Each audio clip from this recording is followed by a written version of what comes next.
Hello guys, അപ്പോൾ നമ്മുടെ ഇന്നത്തെ പുതിയൊരു വീഡിയോയിലേക്ക് എല്ലാ കൂട്ടുകാർക്കും സ്വാഗതം. അപ്പോൾ രാവിലത്തെ വീഡിയോസ് ഒന്നും ഉൾപ്പെടുത്തിയിട്ടില്ല കേട്ടോ. അപ്പോൾ അതാ ഞാൻ ഉച്ചത്തേക്കുള്ള ചോറ് മാത്രമായിട്ടാണ് ഇന്ന് വെക്കണത്. അയിലക്കുട്ടി മുറിച്ച് വെച്ചിട്ടുണ്ട്. തക്കാളി പച്ചമുളക് എടുത്ത് പാത്രത്തിലിട്ട് വെച്ചിന്.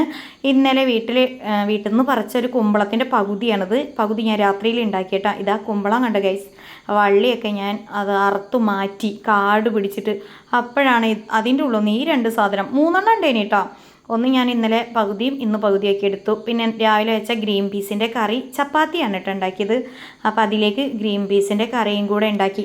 കുമ്പളത്തിൻ്റെ വള്ളി മുഴുവനും ഞാൻ അറുത്തിട്ടു. സത്യം പറയാലോ, അവിടെ ഇങ്ങനെ പടർന്ന് പിടിച്ചിട്ട് ഭയങ്കര ബുദ്ധിമുട്ട്. വല്ല പാമ്പും വന്ന് കിടന്നാൽ കാണൂല. അതുകൊണ്ട് തന്നെ ഞാൻ അതൊക്കെ ഒന്ന് വെട്ടി മാറ്റിയപ്പോഴാണ് ഈ 3 കുമ്പളം കിട്ടിയത്. അതിൽ പകുതി ഞാൻ ഇന്നലെ എടുത്തു, പകുതി ഇന്നും എടുക്കാൻ വിചാരിച്ചു. അതൊരു താളിപ്പ് പോലെ ഉണ്ടാക്കാനാട്ടോ. അങ്ങനെ ചോറിനുള്ള വെള്ളമൊക്കെ വെച്ച് ചായൻ്റെ പാത്രം അതിൻ്റെ മുകളിൽ വെച്ചതാണ്. കാരണം അബി ഉറങ്ങുകയാണ്. അവൻ എണീച്ചിട്ട് വേണം അവന് ചായ കുടിക്കാനായിട്ട്. അപ്പം ഞാൻ ബാക്കി പണികളൊക്കെ എടുത്തുകൊണ്ടിരിക്കുകയാണ്. 2 ബക്കറ്റ് എന്താ പറയുക സോപ്പും പൊടി കലക്കി മാറ്റി വെച്ചിന്. കാരണം കളർ ഇളകണതും കളർ ഇളകാത്തതൊക്കെ ഉണ്ടാവും. അത് രണ്ടും സെപ്പറേറ്റ് ആയിട്ട് മാറ്റി വെക്കും കേട്ടോ. അപ്പോൾ അതും തുണി അലക്കാനും ഒക്കെ കൂടി ഉണ്ട്. അപ്പോൾ ഞാൻ ഈ പണികളൊക്കെ കഴിഞ്ഞിട്ട് അതിന് ഇറങ്ങാമെന്ന് വിചാരിച്ചിട്ട് നിൽക്കുകയാണ്. അപ്പോൾ നമ്മളെ അടുക്കളേൻ്റെ ആ സൈഡിൽ വിറക് ഇങ്ങനെ വെച്ചത് അത് അമ്മ കമ്പനിയിൽ നിന്ന് കൊണ്ടുവരുന്ന വിറകാണ് കേട്ടോ. അമ്മ എന്നും വൈകുന്നേരം വരുമ്പം ഒരു സഞ്ചിയിൽ കുറച്ച് ഇങ്ങനത്തെ വിറക് കൊണ്ടുവരും. അപ്പോൾ അത് അടുപ്പിൻ്റെ അവിടെ തന്നെ വെക്കും. കാരണം നമ്മളിങ്ങനെ എപ്പോഴും കത്തിക്കുമ്പോഴേ ചൂട് പറ്റിയിട്ട് അത് നല്ലോണം നീര് പറ്റി കഴിഞ്ഞാൽ പിന്നെ നേരെ അടുപ്പിലേക്ക് വെച്ച് കൊടുത്താൽ നല്ല ചൂടായിട്ട് കത്തും കേട്ടോ. നല്ല കണലാണ് ഈ ഒരു വിറകിന്. അപ്പോൾ നമ്മളെ അടുപ്പിൽ നല്ല കണലുണ്ടാവുമ്പം ഈ ചോറ് വെന്ത് കഴിഞ്ഞാൽ കറിയും ഉപ്പേരി സാധനങ്ങളൊക്കെ ഇവിടെ തന്നെ നമുക്ക് ഉണ്ടാക്കാം കേട്ടോ. നല്ല എളുപ്പമാണ്. ഗ്യാസിനെക്കാട്ടി സത്യം പറച്ച എളുപ്പം തോന്നും വിറകുണ്ടെങ്കിൽ ഈ അടുപ്പ് കേട്ടോ. അങ്ങനെ നമ്മൾ അരിയൊക്കെ ഇട്ട് കൊടുക്കണം. ഞാൻ ഇന്ന് രാത്രിയിൽ ദോശ ഉണ്ടാക്കാൻ വിചാരിച്ചിട്ടാണ് ഇന്ന് കുറച്ച് അരിയിട്ട് വെക്കണുള്ളൂ കേട്ടോ ഉച്ചത്തേക്കും. പിന്നെ രാത്രിക്ക് നായ്ക്കുട്ടിയേക്കുള്ളതും കൂടി കണക്കാക്കിയിട്ട് മാത്രം. അപ്പോൾ ഞാനിതൊക്കെ അരിഞ്ഞെടുത്തു കേട്ടോ. കറിയിലേക്കുള്ള ഉള്ളിയും തക്കാളിയും പച്ചമുളകും വെളുത്തുള്ളിയൊക്കെ അരിഞ്ഞ് പിന്നെ ഉപ്പേരിക്കുള്ള കുമ്പളം അതും അരിഞ്ഞ് വെച്ച് ഇനി ചോറ് ഊറ്റണം. ചോറ് വേവാനൊക്കെ ആയി തുടങ്ങിയെന്ന്. എന്തായാലും ഇനി അതും കൂടി ഊറ്റണം. അപ്പോൾ വിറകിൻ്റെ കാര്യം പറഞ്ഞല്ലോ, ആദ്യമൊക്കെ ഇങ്ങനത്തെ വിറക് തന്നെയാട്ടോ കത്തിച്ചുകൊണ്ടിരുന്നത്. ഇപ്പോൾ കമ്പനിയിൽ പോയിട്ട് വിറക് വാരിയിടാനൊന്നും നമ്മളെ കൊണ്ട് കഴിയൂല. കാരണം പണ്ടത്തെ പോലെയല്ല. അപ്പം ഒരുപാടൊന്നും കുനിഞ്ഞ് നമുക്ക് വിറക് വാരിയിടാനൊന്നിനും പറ്റില്ല. കാരണം ചെറിയൊരു ഡിസ്കിൻ്റെ അല്ല, എനിക്ക് കുറച്ച് വർഷങ്ങളായിട്ട് തന്നെ ഡിസ്കിൻ്റെ പ്രോബ്ലം ഉണ്ട്. അതുകൊണ്ട് എനിക്ക് ആ പണികളൊന്നും പറ്റൂല. ഇപ്പം പുറത്തുനിന്ന് നമ്മൾ പൈസ കൊടുത്തിട്ട് വാങ്ങലാണ് വിറകും കാര്യങ്ങളൊക്കെ കേട്ടോ. അപ്പോൾ ഇത് അമ്മ കൊണ്ടുവന്നപ്പോൾ ഞാൻ അവിടെ വെച്ച് അതിൽ നിന്ന് ഇങ്ങനെ എടുത്ത് കത്തിച്ചുകൊണ്ടിരിക്കുകയാണ് കേട്ടോ. എന്നാലും ലേശം ഉള്ള ഉണങ്ങാനൊക്കെ ഉണ്ട്, എന്നാലും കത്തിക്കോളൂ. ഇടയ്ക്ക് വേറെ എന്തെങ്കിലും വിറകും കൂടി അങ്ങോട്ട് വെച്ച് കൊടുക്കും. അപ്പോൾ അതും കൂടി കൂട്ടി കത്തി അങ്ങനെ നമ്മളെ ഭക്ഷണങ്ങളൊക്കെ അങ്ങോട്ട് റെഡി ആയിക്കോളൂ കേട്ടോ. പിന്നെ അടുക്കളയിൽ നിങ്ങൾ ആ കുടത്തിൻ്റെ സൈഡിലായിട്ടൊരു ചൂല് കാണും. അതുണ്ടല്ലോ ഗൈസ്, പുറത്ത് മഴയായപ്പോൾ ഞാനെടുത്ത് ഉള്ളിലേക്ക് വെച്ചതാട്ടോ. അപ്പോൾ അത് അബി എണീച്ച് വന്നിന്. അപ്പോൾ പാപ്പുമുള കൂട്ടിലിട്ടിന്. പാപ്പുമുളയൊക്കെ ഒന്ന് പോയി നോക്കണ ആൾക്ക്. ഇപ്പോൾ തെരുവ് നായ്ക്കളെ ശല്യം ഒരുപാടുള്ളതുകൊണ്ട് തന്നെ പാപ്പുവിനെ ഇപ്പോൾ രാവിലെ തന്നെ എണീച്ചാൽ കൂട്ടിലിടും. ഇപ്പോൾ സിറ്റ് ഔട്ടിലൊന്നും ആളെ ചങ്ങലയ്ക്ക് കെട്ടിയിടാൻ പറ്റാത്തൊരവസ്ഥയാണ്. കാരണം ഭയങ്കരമായിട്ട് നായ്ക്കൾ ഇറങ്ങിന്. ഒരു 5-6 നായ്ക്കളുണ്ട് കേട്ടോ. ഇപ്പം അത് റോക്കിമോനെയും പാപ്പൂനെയും എന്താ പറയുക കുരപ്പിക്കാനായിട്ട് വരണ പോലെയാണ്. വീടിൻ്റെ ചുറ്റും നടക്കുക ഇവർ. കാരണം ഇറ്റിങ്ങൾ വിശന്നിട്ടാണ് ഈ നടക്കുന്നത്. അത് പാപ്പുനും റോക്കിക്കും പറഞ്ഞാൽ മനസ്സിലാവില്ലല്ലോ. അവർക്ക് വീട്ടിൽ നിന്ന് തിന്നതിൻ്റെ ആ ഒരു അസുഖവും അവർക്ക് തിന്നാൻ കിട്ടാത്തതിൻ്റെ ഒരു വേദനയാണ്. പിന്നെ തിന്നാൻ ഇട്ട് കൊടുക്കാനും പേടിയാണ്. വന്നു കഴിഞ്ഞാൽ പിന്നെ പോവില്ല. പിന്നെ ഞങ്ങളിവിടെ ഇല്ലാത്ത സമയങ്ങളൊക്കെ ആണെങ്കിൽ ഇവർ തമ്മിലിവിടെ ആക്രമണമൊക്കെ നടന്നാൽ അത് വലിയൊരു പ്രശ്നമാവും. കാരണം ഇവരെ നമ്മൾ ഒറ്റയ്ക്ക് പുറത്ത് കെട്ടിയിടുക ഒന്നുമില്ല. ഞങ്ങളുണ്ടെങ്കിൽ മാത്രമേ ഒന്ന് പുറത്തൊക്കെ ഇറക്കുള്ളൂ. അങ്ങനെയുള്ള ആളുകളെ നമ്മൾ സംരക്ഷണത്തിൽ കൊണ്ടെടുക്കുന്ന ആളുകളെ നമ്മൾ പുറത്ത് കെട്ടിയിട്ടാൽ പിന്നെ ശരിയാവില്ല. അങ്ങനെയാണ് ആ കാര്യങ്ങളൊക്കെ. അപ്പോഴേക്കും നമ്മളെ ചോറ് വെന്തിട്ടോ. ഞാനത് ചെറിയ ആ ഓട്ടപാത്രത്തിലേക്ക് ഊറ്റിയിടാൻ വിചാരിച്ചു. കാരണം ഇന്ന് വലിയ പാത്രത്തിലേക്ക് ഊറ്റിയിടണില്ല, പറഞ്ഞില്ലേ ഉച്ചക്കേക്ക് മാത്രമുള്ളതാണെന്ന്. അപ്പോൾ നമ്മളെ ചോറ് റെഡി ആയിട്ടാണ്. അപ്പോൾ അബി ചായ കുടിച്ചിട്ടില്ല. അപ്പോൾ അവന് ഇനി ആ ചായ ഒന്ന് ചൂടാക്കി കൊടുക്കണം. രാവിലെ ഉണ്ടാക്കി വെച്ച ചായയില്ല. അപ്പം കുറച്ച് കഴിയുമ്പോഴേക്കും അത് എന്തായാലും ചൂടാറും. അപ്പോൾ അവൻ എണീച്ച് ഇനി അവൻ്റെ കുളിയൊക്കെ കഴിഞ്ഞ് വരുമ്പോഴേക്കുമ്പോൾ അതൊന്ന് ചെറുതായിട്ട് ഗ്യാസ് ഒന്ന് വെച്ചിട്ട് ചൂടാക്കി കൊടുക്കണം. ഇനി വേഗം ഞാൻ കറി വെക്കാൻ വേണ്ടിയിട്ട് നോക്കുക കേട്ടോ. ഇന്നാണെങ്കിൽ രാവിലെ ഭയങ്കരമായിട്ടൊരു കാറ്റും ഒരു മഴയും, പെട്ടെന്നൊരു കാറ്റും അതിൻ്റെ കൂടെ തന്നെ ഒരു മഴയും. പക്ഷെ അത് പെട്ടെന്ന് തന്നെ പോയി കേട്ടോ. അത് കണ്ടപ്പം ശരിക്കും വിചാരിച്ച് ദൈവം ഇന്ന് ഫുള്ള് പെരും മഴയും കാറ്റും തന്നെയാണോന്ന്. അപ്പോഴേക്കും ഗൈസ് നമ്മളെ തീ കെട്ടു കേട്ടോ. അപ്പോൾ അതൊന്ന് ഊതി എന്താ പറയുക കത്തിക്കുകയാണ്. പണ്ടുള്ളവർ പറയും ഇങ്ങനെ ഊതണേങ്കാട്ടിലും നല്ലത് ഒരു പൈപ്പ് പോലത്തെ വെച്ചിട്ട് ഊതുകയാണെന്ന്. പക്ഷെ എനിക്കത് ഇഷ്ടമില്ല കേട്ടോ. ഞാനിങ്ങനെ തന്നെ ഊതും. അല്ലെങ്കിൽ ഇതിലേക്ക് കുറച്ച് തീപ്പെട്ടിക്കൊള്ളി അങ്ങോട്ട് ഒരതി ഇട്ട് കൊടുക്കും. അപ്പോൾ ഏതിനെങ്കിലും ഒന്ന് തീ പിടിച്ച് കഴിഞ്ഞാൽ പിന്നെ അങ്ങോട്ട് കത്തിക്കോളും. അപ്പോൾ എന്തായാലും ചായയും അവിടെ ചൂടാക്കാൻ വെച്ച് ആൾ കുളിക്കാൻ പോയിന്. ഒരു പണീൻ്റെ ഇടയിൽ കൂടെ ഒരുപാട് പണികൾ എടുക്കണം. അതാണല്ലോ നമ്മളെ പെണ്ണുങ്ങളെ അവസ്ഥ അല്ലേ. അങ്ങനെ ഞാൻ എന്നെക്കൊണ്ട് കഴിയുന്ന രീതിയിലെല്ലാം അങ്ങോട്ട് ചെയ്യും കേട്ടോ. ഇപ്പം നമ്മളെ ചട്ടി ചൂടായി. അപ്പം പാപ്പ് കുരയ്ക്കനെ കണ്ടപ്പോൾ ഞാൻ റോട്ടുമിലേക്കൊന്ന് നോക്കിയതാട്ടോ അടുക്കളേൻ്റെ ജനവാതിൻ്റെ ഉള്ളിൽ കൂടെ. കാരണം നായ്ക്കൾ താഴേന്ന് ഇങ്ങനെ കയറ്റം കയറി ആഞ്ഞ് കുഴഞ്ഞ് വരും. അപ്പോൾ അവർ വരുന്നുണ്ട്.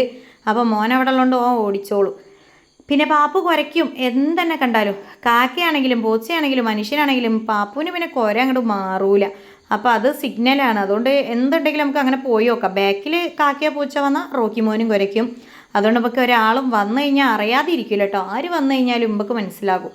അങ്ങനെ ഇതാ ചട്ടിയൊക്കെ ചൂടായിട്ട് ഞാൻ വെളിച്ചെണ്ണ ഒഴിച്ച് പിന്നെ ഉലുവ ഇട്ട് കൊടുത്ത് പിന്നെ വെളുത്തുള്ളി കറിവേപ്പിൻ്റെ ഇല ഇട്ട് കൊടുത്തു. പിന്നെ ഞാൻ വലിയുള്ളിയും പച്ചമുളകും തക്കാളി ഒരുമിച്ചിട്ട് കൊടുക്കും കേട്ടോ. അത് എന്തായാലും ആ ചട്ടി കിടന്ന് വാടും, അത് ഉറപ്പാണ്. അപ്പോൾ അതിലേക്ക് കുറച്ച് ഉപ്പും കൂടി ഇട്ട് കൊടുത്താൽ പിന്നെ സെറ്റായിട്ട് അങ്ങോട്ട് വാടി കിട്ടും. അങ്ങനെ അത് ഞാൻ വാട്ടിയെടുക്കുകയാണ് കേട്ടോ. അപ്പം ഞാൻ ചീനച്ചട്ടിയിലാണ് അധികവും കറി വെക്കൽ. സത്യം പറയാച്ചാൽ എനിക്ക് അതിൽ വെക്കണതാണ് ഒരു ഇതായിട്ട് തോന്നുക കേട്ടോ. പക്ഷേ മൺചട്ടി ഇല്ലാഞ്ഞിട്ടല്ല, ഇനിയുണ്ട് മൺചട്ടി.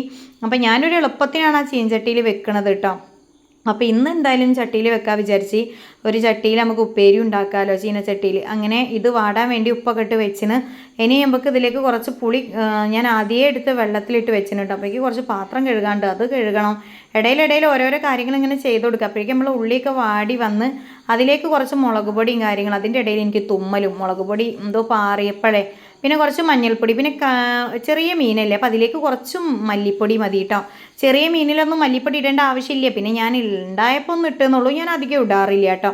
പിന്നെ അതിലേക്ക് കുറച്ച് മീൻ മസാല, നമ്മൾ ഫിഷ് മസാല ഇവിടെ ഞാൻ വാങ്ങിപ്പിക്കാറുണ്ട് കേട്ടോ. അത് കുറച്ച് അങ്ങോട്ട് ഇട്ട് കൊടുത്താൽ കറിക്ക് ഒരു ടേസ്റ്റും കിട്ടും, പിന്നെ ഒരു നല്ല സ്മെല്ലും പിന്നെ ഒരു കട്ടിപ്പും കിട്ടും. മുളകിട്ട കറിയിലൊക്കെ അത് ഇട്ട് കൊടുക്കുന്നത് നല്ലതാണ്. അപ്പോൾ അത് ഞാൻ നല്ലോണം വഴറ്റിയെടുക്കുന്നുണ്ട്. കാരണം ആ മുളകിൻ്റെ ഇതിൻ്റെയൊക്കെ ഒരു പച്ചമണം പോകാനായിട്ടാണ് കേട്ടോ. അപ്പോൾ അതൊക്കെ ഒന്ന് വഴറ്റിയെടുത്ത് സെറ്റാക്കി ഇനി നമുക്ക് പുളി ഒന്ന് പിഴിഞ്ഞ് ഒഴിച്ചു കൊടുക്കണം. ഞങ്ങൾ ഈ പുളിയാണ് കേട്ടോ ഇവിടെ ഇടുക. കുടംപുളി അങ്ങനെ ഇടാറില്ല. ഇവിടെ മക്കൾക്ക് അതിനോട് വലിയൊരു താല്പര്യമില്ല കേട്ടോ. ടേസ്റ്റിന് വ്യത്യാസമാണല്ലോ. ചില വീഡിയോകളിലൊക്കെ നമ്മളിങ്ങനെ ആ പുളി ഇടുന്നത് കാണുമ്പോൾ സത്യമായിട്ടും നല്ലൊരു ആഗ്രഹമാണ് കേട്ടോ അതിടാൻ. കാരണം അതിവിടെ ഉണ്ട് കേട്ടോ. ഞാൻ ഇടാഞ്ഞിട്ടാണ് സത്യത്തിൽ. ഒരു ചെറിയൊരു ടിന്നിൽ ഇവിടെ ഉണ്ട്. അപ്പം ഇട്ടില്ല. അങ്ങനെ നമ്മൾ പുളിയൊക്കെ ഒഴിച്ചു കൊടുത്ത് അപ്പോൾ ആ വെള്ളം മതിയാവില്ല എന്ന് കണ്ടപ്പോൾ ഞാൻ കുറച്ചും കൂടി വെള്ളമൊക്കെ ഒഴിച്ചു കൊടുത്ത് ഇനി അതൊന്നും തിളയ്ക്കട്ടെ. തിളയ്ക്കണ വരെ നമുക്ക് നല്ല അടിപൊളിയായിട്ട് തീ കത്തിച്ച് കൊടുക്കണം. അങ്ങനെ അതിന് തളയൊക്കെ വന്ന് ഇനി അതിലേക്ക് മീനിട്ട് കൊടുക്കുന്നുണ്ട് കേട്ടോ. ചെറിയ അയിലക്കുട്ടികളാണ്. ഇനി ഇന്ന് പാപ്പു റോക്കി എന്താവോ ചോറുന്നോന്നൊന്നും അറിയില്ല. കാരണം അയിലയും മത്തിയും അവർക്ക് ഇഷ്ടമാണ്. പക്ഷെ ഇന്നും എന്തോ രാവിലെയും ഒരു സുഖമില്ലാത്ത പോലെ കിടക്കുന്നുണ്ട്. റോക്കി മോനാണെങ്കിൽ കുഞ്ഞിതായിട്ട് ഛർദ്ദിക്കണമുണ്ട്. വിരശല്യം ഉണ്ടായിട്ടാന്ന് തോന്നുന്നുണ്ട്. അപ്പം രണ്ടാളും ഞാൻ ചോറ് കൊടുത്തപ്പം സത്യം പറയിച്ച തിന്നിട്ടില്ല. അപ്പോൾ അത് മോനോട് പറഞ്ഞു, ഞാൻ അയിലക്കറി ആയിട്ടാണോ എന്താണെന്നറിയില്ല തിന്നണില്ല കേട്ടോ പറഞ്ഞ്. അപ്പം മോൻ പോയി കോഴിപ്പാടിസിൻ്റെ കറി വാങ്ങി കൊണ്ടുവന്ന് കൊടുത്തിട്ടും തിന്നണില്ല. അപ്പം അതല്ല സംഭവം, അവർക്ക് ഇഷ്ടമില്ലാഞ്ഞിട്ടല്ല, അത് അവർക്ക് പറ്റണില്ല. വയറിൽ ഏറെ കൂടിയിട്ടാന്ന് തോന്നുന്നുണ്ട്. അങ്ങനെ അത് ഞാൻ കുഴച്ച തന്നെ അങ്ങോട്ട് മാറ്റി വെച്ചിട്ട് പിന്നെ കൊടുത്തില്ല കേട്ടോ. പിന്നെ മോൻ വൈകുന്നേരം ആയപ്പം മരുന്നൊക്കെ കൊടുത്തു വയറിളകാൻ വേണ്ടിയിട്ട്. നാളേക്കുള്ളത് വയറൊന്ന് സെറ്റാവാൻ വേണ്ടിയിട്ട് കൊടുത്തു കേട്ടോ. അപ്പോൾ പിന്നെ നമുക്കത് കുറച്ച് സമാധാനമായി. അവർ ഭക്ഷണം കഴിക്കാൻ എന്തോ ഒരു പൊറുതിയേടാട്ടോ. അത് നായ്ക്കളെ സ്നേഹിക്കുന്നവർക്ക് അതിനെപ്പറ്റി അറിയുള്ളൂ. അല്ലാത്തൊരു കേൾക്കുമ്പോൾ വിചാരിക്കുമോ ഇവരൊരു നായേൻ്റെ കഥയാണ്. പക്ഷെ അത് നമുക്ക് സ്നേഹിക്കുന്നവർക്ക് അതൊരു വിഷമം. അവർ ഭക്ഷണം കഴിക്കാഞ്ഞാൽ അത് വളർത്തുമൃഗങ്ങളുള്ളവർക്കൊക്കെ മനസ്സിലാവും. അപ്പോൾ നമ്മളെ കറി ആയിട്ടോ. അപ്പോൾ ഞാൻ കുറച്ച് വെളിച്ചെണ്ണ ഒഴിച്ച് കടുക് പൊട്ടിക്കുകയാണേ. അപ്പോൾ കടുക് പൊട്ടാൻ വേണ്ടി കുറച്ച് നേരം വെയിറ്റ് ചെയ്ത് പുറത്ത് സത്യം വരച്ച് ഞാൻ ഈ വോയിസ് കൊടുക്കുമ്പോൾ പാപ്പും റോക്കി നല്ല കുരയാണ് കേട്ടോ. അപ്പോൾ ഇതിൽ ചിലപ്പോൾ നല്ലോണം സൗണ്ടൊക്കെ കേൾക്കും. അവിടെ തെരുവ് നായ്ക്കൾ പുറത്തിങ്ങനെ നടക്കണോണ്ടാണ് കേട്ടോ ആ കുര. അതെല്ലാവർക്കും ഞാൻ നേരത്തെ പറഞ്ഞതുകൊണ്ട് മനസ്സിലാകുമല്ലോ. അപ്പോൾ ഞാൻ ഇത് കടുക് ഒന്ന് പൊട്ടണവരെ വെയിറ്റ് ചെയ്ത് കടുക് പൊട്ടി കുറച്ച് മീൻ കറിയിലേക്ക് കടുക് എടുത്ത് എന്താ പറയുക അതിലേക്ക് ഒഴിച്ചു കൊടുത്തിട്ടോ. പിന്നെ അതിലേക്ക് കുമ്പളം ഇട്ട് അതിൽ പച്ചമുളകും കറിവേപ്പിൻ്റെ ഇലയൊക്കെ ഇട്ടിട്ടുണ്ട് കേട്ടോ. ഇനി അതൊന്ന് കുറച്ച് വെള്ളം ഒഴിച്ച് തിളപ്പിക്കണം. ഇതിൽ ചിലവർ കഞ്ഞിവെള്ളം ഒഴിച്ചിട്ടുണ്ടാക്കും കേട്ടോ. ഞാൻ കുറച്ച് വെള്ളം ഒഴിച്ചിട്ടാണ് ഉണ്ടാക്കുന്നത്. അപ്പോൾ ഉപ്പിട്ട് ഒന്ന് സെറ്റാക്കിയിട്ടേ ഇനി കുറച്ച് വെള്ളം കൂടി ഒഴിച്ചിട്ട് ഇതൊന്ന് മൂടി വെച്ച് വേവിച്ചാൽ ഇത് സംഭവം നല്ല ടേസ്റ്റ് ഉണ്ട് കേട്ടോ. എനിക്കിഷ്ടമായി ഇന്നലെ രാത്രിയിൽ വെച്ചപ്പം. പിന്നെ ഇവിടെ മക്കൾക്കൊന്നും പിന്നെ ഇങ്ങനത്തെ സാധനത്തിനോട് വലിയ താല്പര്യമൊന്നും ഇല്ലാത്തതുകൊണ്ട് അവർ കൂട്ടില്ല. അപ്പോഴേക്കും മോൻ ചായയൊക്കെ കുടിച്ച് എണീച്ച് വന്ന് അവന് പുറത്തേക്ക് കുട്ടികളുടെ അടുത്തേക്ക് പോകാനൊക്കെ ഉണ്ട്. അങ്ങനെ ഞങ്ങളിങ്ങനെ ഒരേ വർത്താനം ഇങ്ങനെ പറയുന്നുണ്ട്, നായ്ക്കൾ എന്താ ഇങ്ങനെ ഇപ്പം ഇവിടെ തന്നെ സ്ഥിരമായല്ലോ, പോണില്ലല്ലോ എന്നൊക്കെ പറഞ്ഞ് ഇങ്ങനെ വർത്താനം പറയുന്നുണ്ട് കേട്ടോ അതിൻ്റെ ഇടയിൽ കൂടെ. അപ്പോൾ ഓൻ പുറത്തേക്ക് പോകാമെന്നും പറഞ്ഞ്. അയ്യോ ഗൈസ്, ഇടയ്ക്ക് എനിക്ക് വോയിസ് കൊടുക്കുമ്പോൾ തീരെ പറ്റൂല. പെട്ടെന്ന് ഇങ്ങനെ സൗണ്ട് എന്താ പറയുക, നമ്മളെ ശ്വാസം ഇങ്ങനെ മുട്ടണ പോലെ ഫീൽ ചെയ്യും. എന്നാലും നമുക്കത് മുഴുവനാക്കണ്ടേ. അപ്പം അഭി പോവാന്ന് പറഞ്ഞപ്പം ഞാൻ പിന്നെ വാതിലടയ്ക്കാൻ വേണ്ടി ഇനി പോകണം. മുന്നിലെ വാതിലൊന്നും തുറന്നിടാൻ പറ്റില്ല. ആരെങ്കിലും വരുമ്പോൾ ഒച്ച ഉണ്ടെങ്കിൽ മാത്രമേ പോയി വാതിൽ ഉറക്കുള്ളൂ കേട്ടോ. ഭയങ്കര ബുദ്ധിമുട്ടാണ്. അപ്പോൾ നമ്മളെ പണിയൊക്കെ കഴിഞ്ഞു ഗൈസ്. എന്തായാലും ഇതാ ഉപ്പേരിയും സാധനങ്ങളൊക്കെ അടുപ്പത്തുണ്ട്. ഇനി ഇതൊന്നും ഇവിടെ കിടന്ന് വെന്തോട്ടെ. അപ്പോഴേക്കും എനിക്കൊന്ന് തിരുമ്പി കുളിക്കാണ്ട്. അപ്പോഴേക്കും ഞാൻ തിരുമ്പി കുളിക്കാൻ പോവാണ്. അപ്പോഴേക്കും ഇത് സെറ്റ് ആയിക്കോളും. അപ്പോൾ നമ്മുടെ അയിലക്കറി. അപ്പോൾ ഇത്രയൊക്കെ തന്നെ ഉള്ളൂ നമ്മളെ വീഡിയോ കേട്ടോ. വീഡിയോ ഇഷ്ടപ്പെട്ട എല്ലാ കൂട്ടുകാരും ചാനലൊന്ന് സപ്പോർട്ട് ചെയ്ത് എൻ്റെ കൂടെ കൂടണം. അപ്പോൾ എല്ലാ കൂട്ടുകാർക്കും ബൈ, സീ യു ഗൈസ്.